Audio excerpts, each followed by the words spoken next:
and steps to de-escalate tensions and pursue diplomacy. Russia had previously outlined its concerns and proposals in writing, and last week I told Foreign Minister Lavrov that the United States would do the same. Today, Ambassador Sullivan delivered our written response in Moscow. All told, it sets out a serious diplomatic path forward, should Russia choose it. The document we've delivered includes concerns of the United States and our allies and partners about Russia's actions that undermine security, a principled and pragmatic evaluation of the concerns that Russia has raised, and our own proposals for areas where we may be able to find common ground. We make clear that there are core principles that we are committed to uphold and defend, including Ukraine's sovereignty and territorial integrity and the right of states to choose their own security arrangements and alliances. We've addressed the possibility of reciprocal transparency measures regarding force posture in Ukraine, as well as measures to increase confidence regarding military exercises and maneuvers in Europe. And we address other areas where we see potential for progress, including arms control related to missiles in Europe, our interest in a follow-on agreement to the New START treaty that covers all nuclear weapons, and ways to increase transparency and stability. We put these ideas forward because they have the potential, if negotiated in good faith, to enhance our security and that of our allies and partners, while also addressing Russia's stated concerns through reciprocal commitments. Our response to Russia reflects what I said in Kyiv, Berlin, and Geneva last week. We're open to dialogue. We prefer diplomacy. And we're prepared to move forward where there is the possibility of communication and cooperation if Russia de-escalates its aggression toward Ukraine, stops the inflammatory rhetoric, and approaches discussions about the future of security in Europe in a spirit of reciprocity. Our responses were fully coordinated with Ukraine and our European allies and partners, with whom we've been consulting continuously for weeks. We sought their input and incorporated it into the final version delivered to Moscow. Additionally, NATO developed and will deliver to Moscow its own paper with ideas and concerns about collective security in Europe, and that paper fully reinforces ours and vice versa. There's no daylight among the United States and our allies and partners on these matters. We shared our response paper with Congress, and I'll be briefing congressional leaders on this later today and consulting with them on our approach. As you know, there's strong bipartisan interest and deep expertise on the Hill when it comes to Ukraine and Russia, and we very much appreciate having Congress as a partner as we move forward. We're not releasing the document publicly because we think that diplomacy has the best chance to succeed if we provide space for confidential talks. We hope and expect that Russia will have the same view and will take our proposal seriously. I expect to speak to Foreign Minister Lavrov in the coming days after Moscow has had a chance to read the paper and is ready to discuss next steps. There should be no doubt about our seriousness of purpose when it comes to diplomacy, and we're acting with equal focus and force to bolster Ukraine's defenses and prepare a swift, united response to further Russian aggression. 3 deliveries of U.S. defensive military assistance arrive in Kyiv this week, carrying additional Javelin missiles and other anti-armor systems, 283 tons of ammunition and non-lethal equipment essential to Ukraine's frontline defenders. More deliveries are expected in the days to come. We provided more defensive security assistance to Ukraine in the past year than in any previous year. Last week, I authorized U.S. allies, including Estonia, Latvia, and Lithuania, to provide U.S.-origin military equipment from their inventories for use by Ukraine. Also last week, we notified Congress of our intent to deliver to Ukraine the Mi-17 helicopters currently held in Defense Department inventories, 5 of them. Additionally, the Secretary of Defense announced on Monday that 8,500 U.S. service members currently stationed in Europe and the United States have been placed in heightened readiness to deploy to ensure that we're able to support the NATO response force swiftly if it's activated by the North Atlantic Council to harden the Allies' eastern flank. Other NATO allies have also announced steps that they're prepared to take, and we expect more in the coming days. We've taken this step out of prudence. We hope those forces don't have to be activated for deployment. But if they are, we will be ready. We're also continuing to coordinate with our European allies and partners on severe economic sanctions to hold Moscow accountable for its actions. We've developed a high-impact, quick-action response that would inflict significant costs on the Russian economy and financial system. As part of our response, we're also prepared to impose export controls that will have a longer-term effect, denying Russia products that it needs to fulfill its strategic ambitions. On top of all of that, our allies and partners are also stepping up to provide assistance to Ukraine in various and mutually reinforcing ways.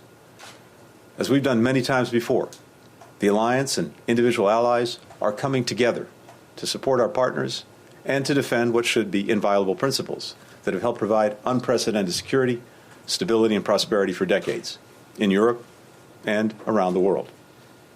Finally, we're looking to support our allies and partners in dealing with the secondary negative consequences of Russia's destabilizing acts. For example, we know that Ukraine's economy and financial position is being affected by this crisis.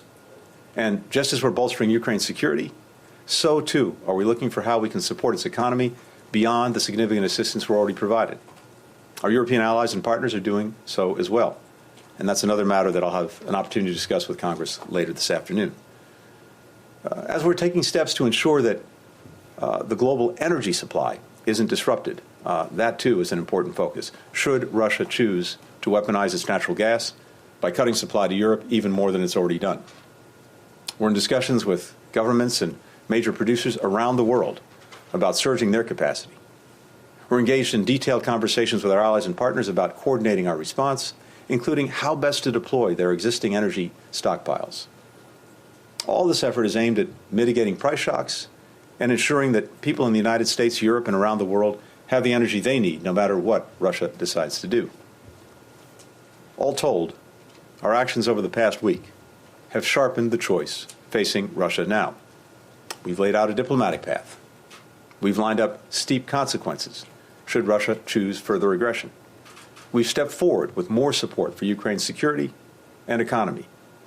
And we and our allies and partners are united across the board. Now, we'll continue to press forward and prepare. It remains up to Russia to decide how to respond. We're ready either way. One final note before I take some questions. Regarding American citizens in Ukraine, as you know, earlier this week, I authorized the voluntary departure of a limited number of U.S. employees and ordered the departure of many family members of embassy personnel from Ukraine. This was a decision based on one factor only: the safety and security of our colleagues and their families. And given the continued massive buildup of Russian forces on Ukraine's borders, which has many indications of preparations for an invasion, these steps were the prudent ones to take. I want to be clear that our embassy in Kyiv will remain open, and we continue to maintain a robust presence to provide diplomatic, economic, and security support to Ukraine.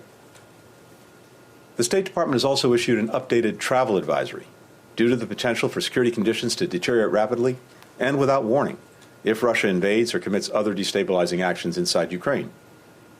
Our message now for any Americans in Ukraine is to strongly consider leaving using commercial or other privately available transportation options. These options remain readily available. And the embassy may extend loans to those who can't afford the cost of a commercial ticket. While the State Department will always seek to provide consular services wherever possible, Russian military action would severely impact our ability to perform that work.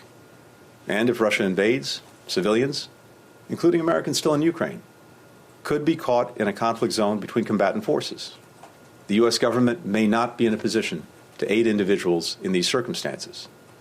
This has long been the case in conflict zones around the world. So, while we don't know whether Russia will continue its aggression toward Ukraine, either way, we have a responsibility to provide this notice to Americans there. And with that, happy to take some questions. Hi, thank you, Mr. Secretary. I realize that you don't want to get into the specifics of what is actually in this document, and although I'm sure I and my colleagues will continue to try to get them. But can you say, more broadly, when you say that there are core principles that you're committed to and to uphold and defend, does that mean that in this document you told the Russians point blank in writing that no is the answer to their demand for a formal bar on the expansion of NATO, the permanent exclusion of Ukraine, and the withdrawal of certain forces and equipment from Eastern Europe. Is that what this says? Is there anything different in this document than what we have heard publicly over the course of the last couple of weeks? Again, without going to the specifics of the document, I can tell you that it reiterates what we've said publicly for many weeks and, in a sense, for many years, that we will uphold the principle of NATO's open door. And that's, as I've said repeatedly in recent weeks, a commitment that we're bound to. And so the document, as I said, makes very clear some of the basic principles that we are standing by, committed to, and will uphold, much of which has been stated in public, including by me in recent days and weeks, and that goes to NATO's open door policy. So you would say that it is accurate to say that there are no concessions in this? This isn't about concessions. Well, there is no change in the U.S. and NATO position in this document. First of all, there is no change. There will be no change. Second, we reiterate that principle. Of course, it is for NATO, not the United States unilaterally, to discuss the open door policy. These are decisions that NATO makes as an alliance, not the United States unilaterally. But from our perspective, I can't be more clear. NATO's door is open, remains open, and that is our commitment. Thank you. Margaret? Thank you. Thank you, Mr. Secretary. Do you have any reason to believe then that the document that was submitted will in any way lessen the chance of Russian action, or was this just to show you tried?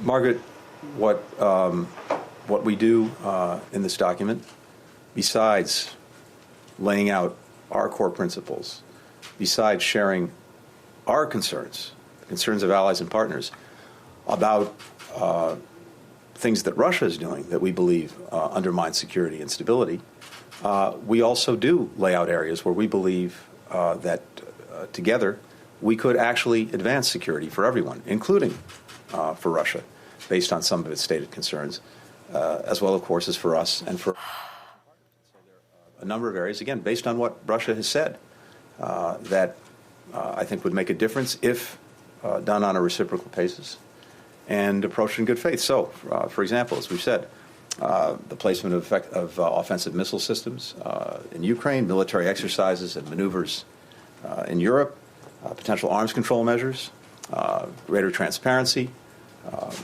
various measures to reduce risks. All of these things would address, I think, mutual concerns, including concerns stated by Russia, and advance collective security. So I think there are important things to work with if Russia is serious about working with them. And that is up to President Putin. We'll see how they respond. But there's no doubt in my mind that if Russia were to approach this seriously and in a spirit of reciprocity, with the determination to enhance collective security for all of us, there are very positive things in this document that should be pursued. We can't make that decision for President Putin. Only he can make it. But this is an offer to begin negotiating? We've said throughout, and we, of course, started this process with the conversations that took place in our strategic stability dialogue with Russia, between Russia and the United States, about 10 days ago, at the NATO-Russia Council, at the Organization for Cooperation and Security in Europe, that, again, we understand Russia has stated concerns about security. We have our own very clear concerns about security and the actions that Russia is taking that undermine it. And we are prepared to discuss and, if appropriate, eventually negotiate steps to enhance everyone's security. And I've laid out some of the areas where we think we could do that. But right now, this is about the areas and ideas that we could pursue. And we'll see how Russia responds. Ben? Secretary, have you considered that Russia is just buying time till they're in a place to invade Ukraine, making you jump through hoops like hand-delivering written responses to questions that you've answered time and time again in the past? And meanwhile, they're destabilizing Ukraine from within. The economy's crumbling. You're spending hundreds of millions of dollars shoring them up. At what point do you stop playing Russia's game and take preemptive action now? So, Ben, first, we're, as you know, not standing still. And we can walk and chew gum at the same time, and that's very much what we've been doing. So we've been clear to Russia that there are two paths, a diplomatic one, but also a path of defense and deterrence, and if Russia chooses aggression, a path that will lead to massive consequences. And so even as we've been engaging in the diplomacy, which is my job and responsibility, we have been very resolutely preparing for Russia to take the other path, the path of aggression. And as I laid out, the work that we've done over the past couple of months in bringing allies and partners together around massive consequences for Russia should it renew its aggression, and the very detailed work that's been done on that.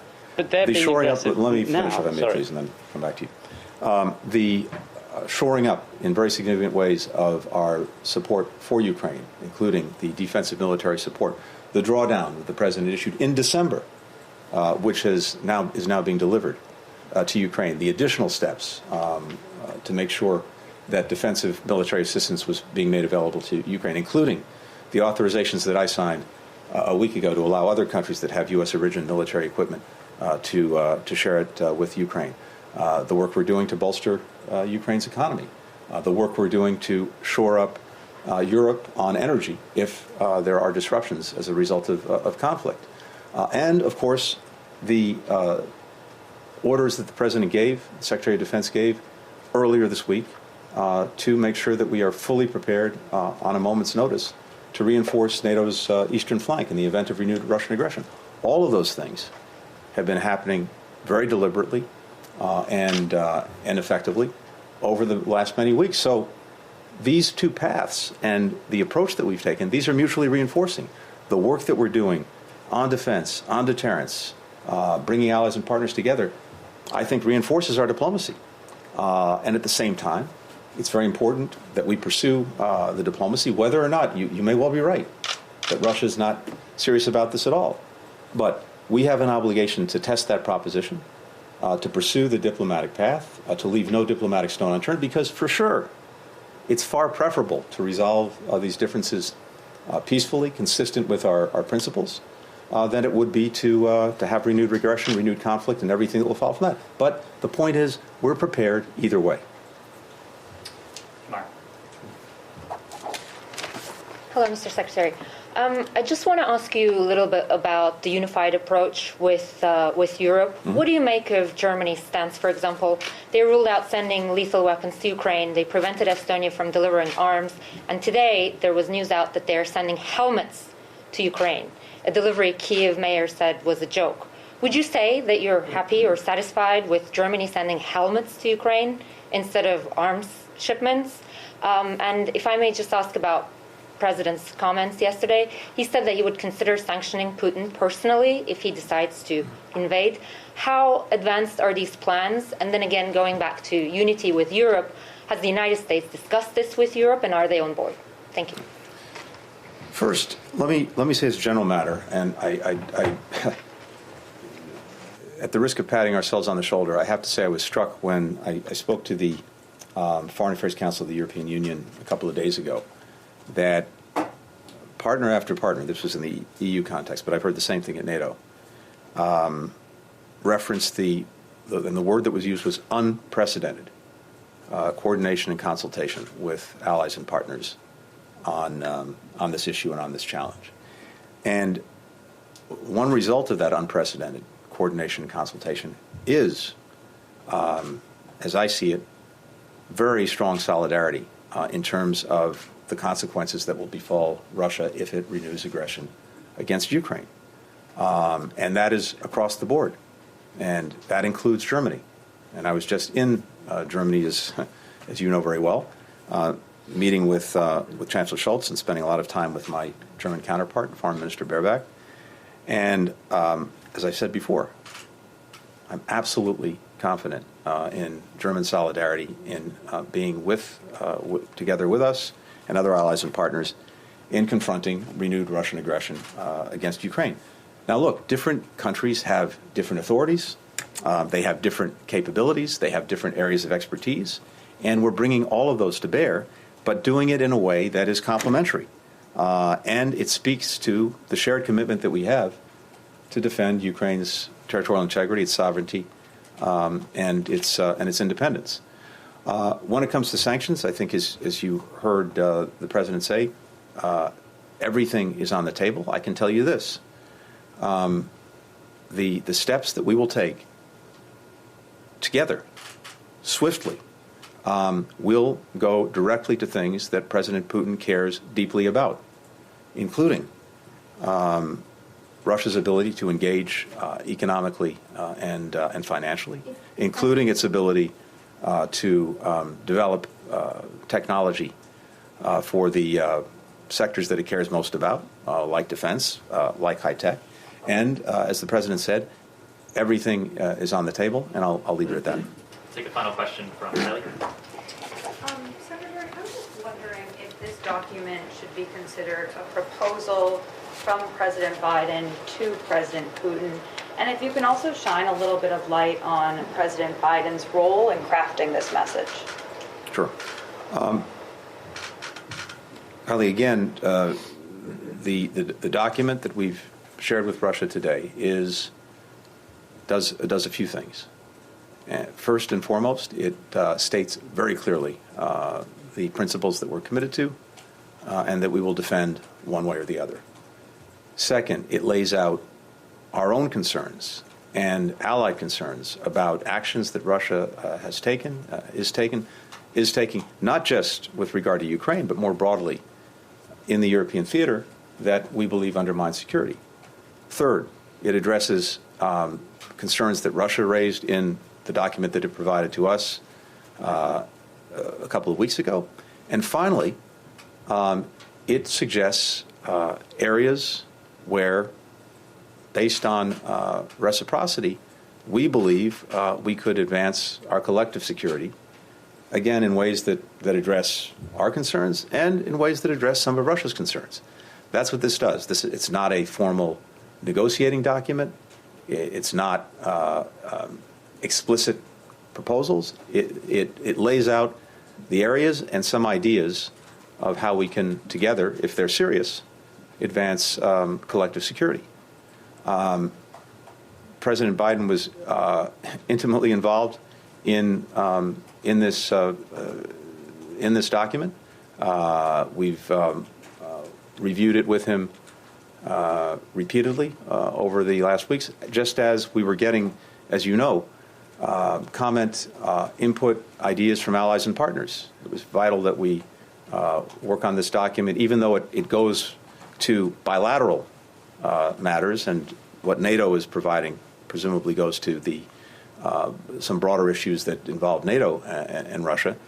But allies and partners were intimately involved as well, and we took on board many of the comments they've made and integrated them into the document. But the President has been deeply involved in this from the get-go, reviewing various drafts of the proposal, making his own edits, and of course blessing the final document that was delivered to Russia today. Just to follow up on that, isn't that, Biden himself, U.S. Biden administration officials have said an invasion is potentially imminent. The stakes are incredibly high here, and you guys have also said that Putin is the decision maker. So why not address this directly to him, given the situation you're facing right now? I'm not sure what you mean by address it directly to him. This is a document that was prepared on behalf of the United States by its government, being delivered to Russia and to its government, upon which President Putin presides. I have no doubt that our Russian counterparts and my counterpart, Foreign Minister Lavrov, will share the document with President Putin and putting things in. Perhaps everyone else, you may be right. And of course, these are also complex issues, and putting things in writing is also a good way, as we do all the time across the board, is a good way to make sure we're as precise as possible. And the Russians understand our positions, our ideas as clearly as possible. Right now, the document is with them, and the ball is in their court. We'll see what we do, as I've said repeatedly, whether they choose the path of diplomacy and dialogue, whether they decide to renew aggression against Ukraine. We're prepared either way. Thank you.